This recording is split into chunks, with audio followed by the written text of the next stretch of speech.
ఆంజనేయ సుహాస్ 4 ఏళ్ళు అయిపోయిందంట colour photo వచ్చి. 4 సంవత్సరాలు అయిందా? తెలియకుండా వెళ్ళిపోయిందే టైం అంతా. మరీ ఘోరం అంటే మరి 4 ఇయర్స్ అయిపోతుంది అప్పుడే. ఏదో 1-2 ఇయర్స్ అయిన ఫీలింగ్ లో ఉంది బట్ నాకు ఆ feeling కూడా లేదు. 4 ఇయర్స్ అయింది కదా కలర్ ఫోటో వచ్చి. అవును. సో కలర్ ఫోటో ముందు ఎలా ఉంది, కలర్ ఫోటో తర్వాత ఎలా ఉంది ఈ లైఫ్? అసలు ఈ క్వశ్చన్ నేను నిన్ను అడగాలి ఫస్ట్ ఆఫ్ ఆల్. నువ్వు చెప్తావా ఫస్ట్? ముందు నేను యాంకర్ కదా, ఓకే ఓకే ఫస్ట్ కదా. సో 4 సంవత్సరాల క్రితం నుంచి ఇప్పటికి లైఫ్ అన్నది చాలా మార్పు వచ్చింది. మొదటిగా ముందు మనకి ఒక యాక్టర్ కింద సీరియస్ గా తీసుకోవడానికి అది కొంచెం హెసిటేట్ చేసిన, కొంచెం ఆలోచించిన. 4 ఇయర్స్ నుంచి లైఫ్ అనేది కంప్లీట్ ఒక టర్న్ ఓవర్, ఒక 180 degrees మారిపోయింది. మనకి ఒక యాక్టర్ కింద సీరియస్ గా తీసుకున్నారు, మనల్ని ఒక పర్ఫార్మెన్స్ వైజ్ లోని ఒక మంచి పేరు వచ్చింది, ఒక మంచి సినిమా చేసాం, ఒక చిన్న పొజిషన్ నుంచి ఒక క్రెడిబుల్ పొజిషన్ కి వచ్చి మన చుట్టుపక్కల ఉన్న ఆడియన్స్ నుంచే మనకి ప్రేమ కాదు, ఒక జాతీయ స్థాయిలో కూడా మనకి మంచి రికగ్నిషన్ వచ్చింది. అంటే ఇంకా బియాండ్ ఎక్స్పెక్టేషన్స్, మన ఊహకి మించి వెళ్ళింది ఆ సినిమా. కానీ దానివల్ల నాకు చాలా వర్క్ వచ్చింది, చాలా రికగ్నిషన్ వచ్చింది, చాలా రెస్పెక్ట్ వచ్చింది. ఈ విధంగా నాకు ఒక చాలా డిఫరెంట్ పాత్రలు ఎంచుకునే ఒక అవకాశం దొరికింది. బట్ నాకు నిన్ను అడగాలని ఉంది, అసలు 4 years లో నీ లైఫ్ లో ఎలాంటి చేంజెస్ వచ్చాయి? నా లైఫ్ లో నిజంగా చాలా చేంజెస్ వచ్చినాయి. అంటే అంతకుముందు క్యారెక్టర్స్ చేసేవాళ్ళం కదా, హీరో అయ్యే వాటికి నమ్మలేదు. అలా రియలైజ్ అయ్యేలోపు అయిపోయినాయి. ఒక 5 సినిమాలు రిలీజ్ అయిపోయినాయి, ఇంకొక 5 సినిమాలు షూటింగ్ లో ఉన్నాయి. ఓ మై గాడ్, చాలా బాగుంది. 5 సినిమాలు వరుస, ఐ మీన్ కంటిన్యూస్ గా ప్యారలల్ గా చేస్తున్నావా? బాగుంది. అంటే మనం సెలెక్ట్ చేసుకుని కదా, మనం సెలెక్ట్ చేసుకునే పొజిషన్ దాకా వచ్చామని చాలా హ్యాపీగా ఉంది. అవును, మనకి అర్థం అవుద్ది ఆ గ్రోత్ ఎలా ఉంది అన్నది. ఇప్పుడు కలర్ ఫోటో ముందు స్క్రిప్ట్ సెలెక్షన్స్ ఎలా ఉండేది మీది, తర్వాత స్క్రిప్ట్ సెలెక్షన్స్ ఎట్లా చేస్తున్నావు? కలర్ ఫోటో ముందుకి సినిమా చాయిస్లు మన దగ్గర ఫస్ట్ ఆఫ్ ఆల్ తక్కువ ఉండేవి, అవకాశాలు తక్కువ ఉండేవి, ఆపర్చునిటీస్ తక్కువ ఉండేవి. దాంట్లోని మనం ఏంటి సెలెక్ట్ చేసుకోవాలి అంత స్కోప్ ఉండేది కాదు. మనం కూర్చుని సెలెక్ట్ చేసుకునే, మనకు వచ్చిన దాంట్లోని ఎంచుకునే లాంటి ఒక పరిస్థితి ఉండేది. ఇప్పుడు ఏంటంటే మన కోసమే మైండ్ లో పెట్టుకుని కథలు రాసి మన వరకు వచ్చే ఒక స్థాయికి వచ్చింది. ఎందుకంటే నాకు కూడా తెలుసు, నిన్ను మైండ్ లో పెట్టుకుని ఎన్ని స్టోరీలు రాశారో నాకు తెలుసు, నాకు తెలియకుండా ఇంకెన్ని ఉన్నాయో. సో అలాంటి ఒక పొజిషన్ కి రాగలిగాం. ఓకే, ఈ క్యారెక్టర్ లోనైతే చాందిని బాగుంటది, లేదా ఇలాంటి క్యారెక్టర్ అమ్మాయికి సూట్ అవుతుంది, ఇలాంటి విషయాల్లోని బాగా హెల్ప్ అయింది నాకు. అంతే కదా క్వశ్చన్? అదే, అంటే ఎలా సెలెక్ట్ చేసుకుంటున్నావు, ఎంత కాన్ఫిడెన్స్ లో ఉన్నావు? ఇప్పుడు బికాజ్ మనకి ఒక స్టాండర్డ్ సెట్ అయింది కాబట్టి అక్కడి నుంచి మనం ఒక క్యారెక్టర్ కింద ఎలా ఎక్స్ప్లోర్ చేయొచ్చు, వేరే వేరియేషన్స్ ఉన్న ఒక క్యారెక్టర్స్. ఇప్పుడు నువ్వు నెగటివ్ రోల్స్ చేసావు, నేను నెగటివ్ రోల్స్ చేశాను. మనం ఏంటంటే ఒక బాక్స్ లోని పెట్టకుండా ఏ పాత్ర అయినా మనం పోషించగలం, ఎలాంటివైనా చేయగలం అనే ఒక మైండ్ సెట్ తోని చూస్ చేసుకుంటూ ఉన్నాం. సో అదేంటంటే ఇప్పటికీ కొంచెం అది జనాల దృష్టిలోకి కానీ వెళ్ళింది. ఓకే, పాత్రలు వేరే చూస్ చేసుకుంటుంది, డిఫరెంట్ గా పర్ఫామ్ చేసే ఒక స్కోప్ ఉన్న క్యారెక్టర్స్ చేస్తుంది, సినిమాలు మంచి సినిమాలు చేస్తుంది అని ఒక పేరు వచ్చింది. సో అదేంటంటే రావడం ఎంత కష్టం, దాన్ని మెయింటైన్ చేయడం, దాన్ని అలా క్యారీ చేయడం ఇంకా కష్టం.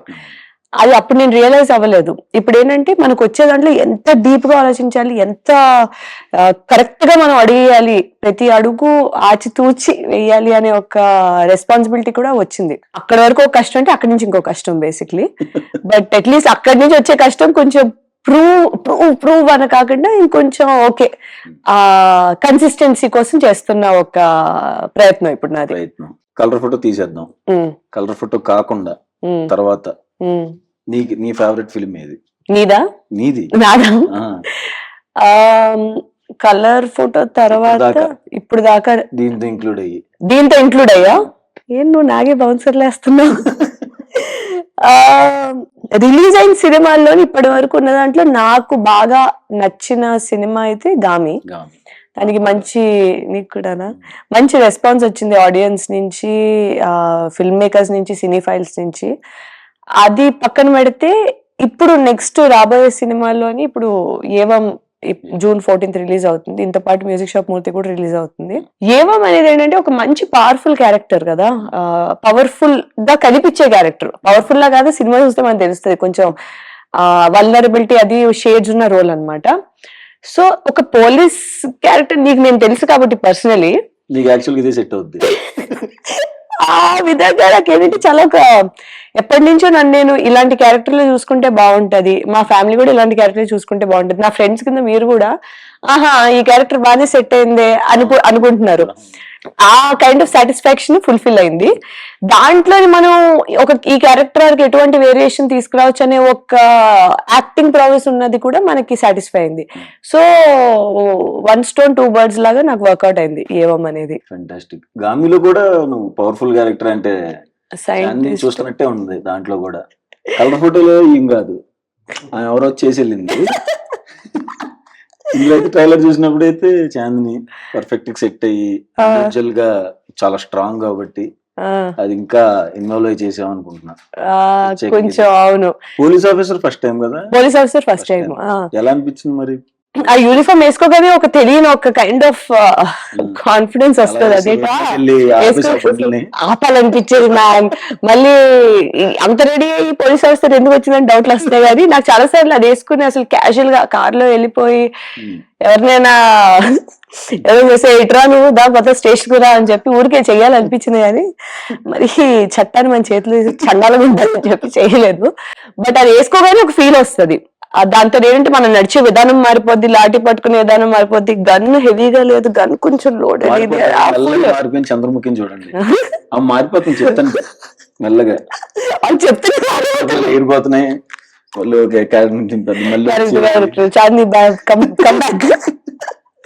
ఇంకోటి ఏంటంటే కలర్ ఫోటో తర్వాత ఎక్కువ నాకు వచ్చిన పాత్రలు ఎలాంటివి అంటే ఎక్కువ విలేజ్ గర్ల్, బాగా ట్రెడిషనల్, బాగా సాఫ్ట్ అలాంటి రోల్స్ ఎక్కువ వచ్చేవి. సో అది కంటిన్యూ చేస్తే ఇంకా టైప్ కాస్ట్ చేస్తారు కదా, అలాంటివి చేస్తా అని చెప్పి అందుకు అది బ్రేక్ చేయడానికి ఇంకా చాలా చూజీగా అలా లేని క్యారెక్టర్స్ చూస్ చేసుకోవడానికి కూడా ఎక్కువ నేను ప్రయత్నించాను.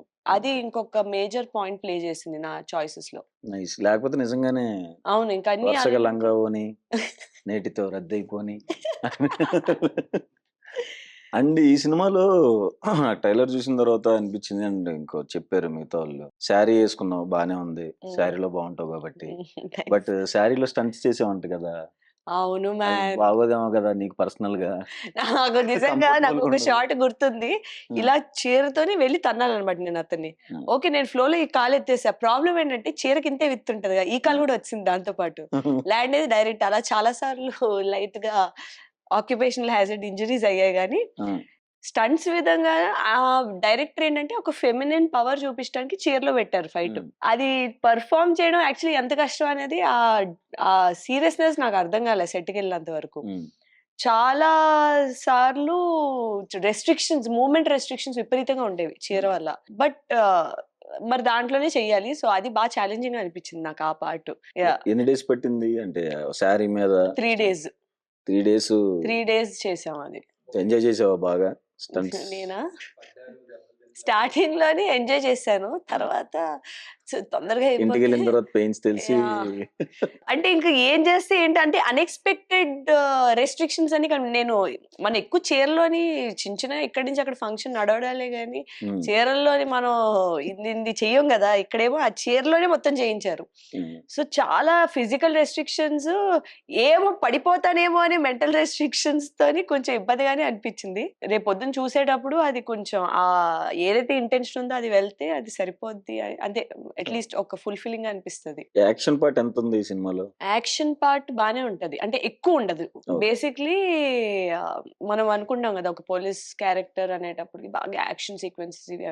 ఈయన ఏంటంటే స్టోరీ దాని చుట్టూరుగానే తిరగకుండా కొన్ని ఎలిమెంట్ పాయింట్లు పెట్టారు మూవీలోని.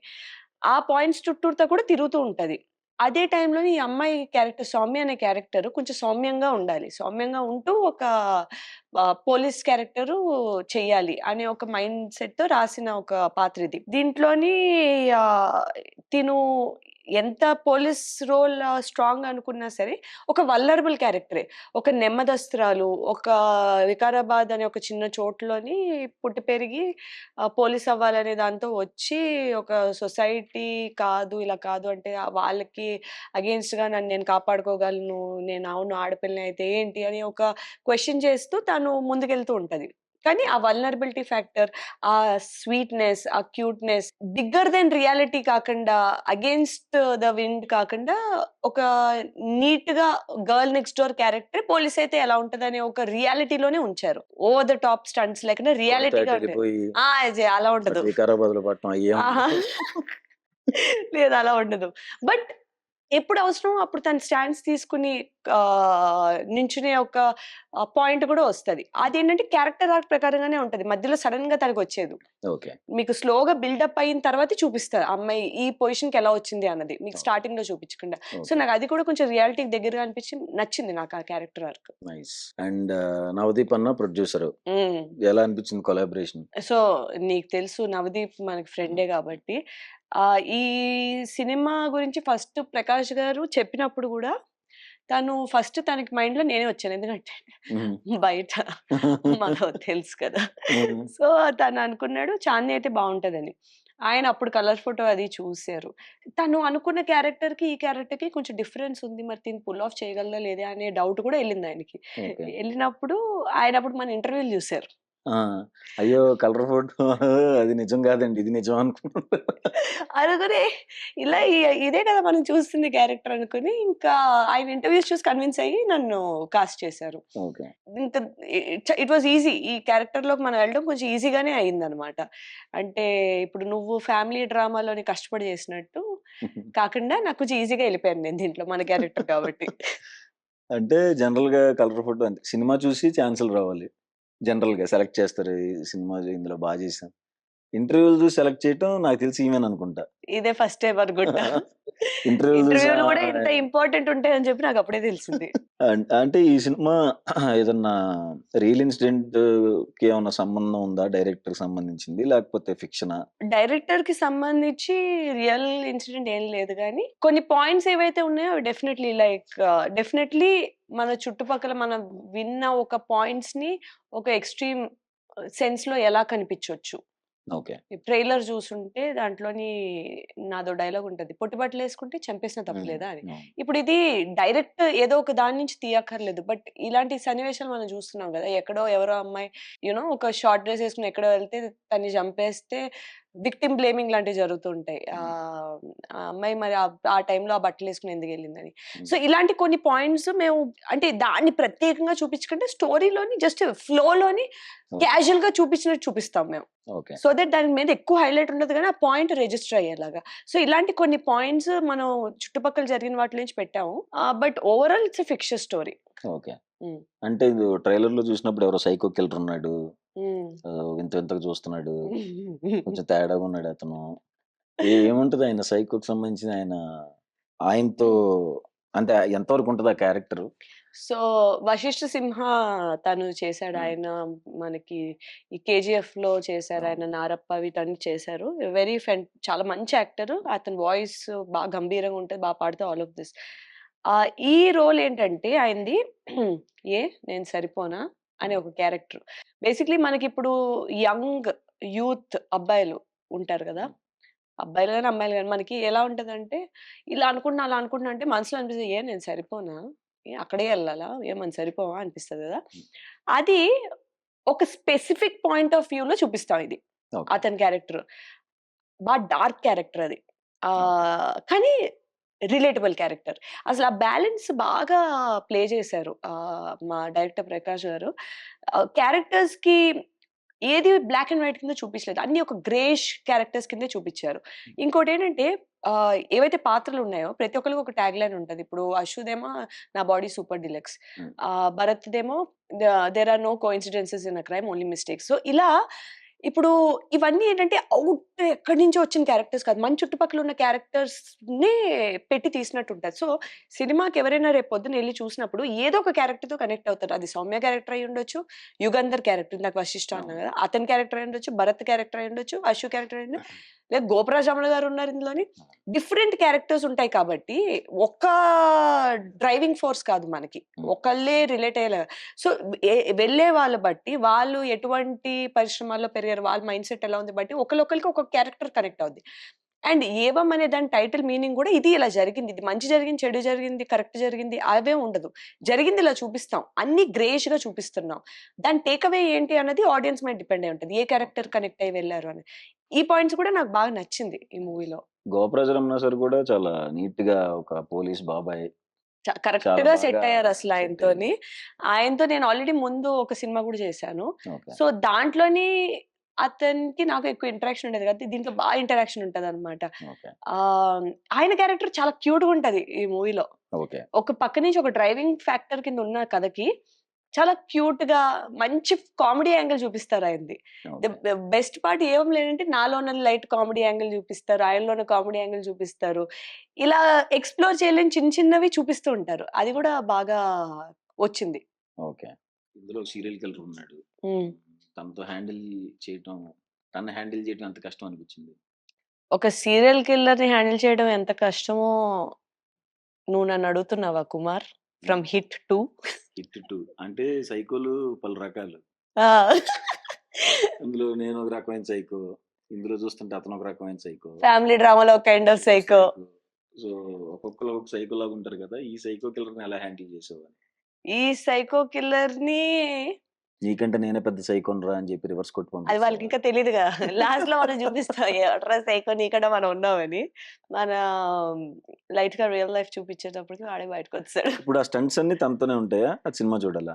మరి ప్రీమియర్‌కి ఏమన్నా పిలుస్తారా? లేకపోతే డైరెక్ట్ థియేటర్‌లోనేనా? నేనసలు యాక్చువల్లీ నిన్ను ప్రీమియర్‌కి ఇన్వైట్ చేద్దాం అని వస్తే ఇలా ఏమో ఇంటర్వ్యూ పెట్టారు. ఓహో! మాకైతే ప్రీమియర్‌కి టికెట్ ఉంటదని ఆశ ఏం మాట్లాడుతున్నావు అసలు? నా పక్కనే ఆ!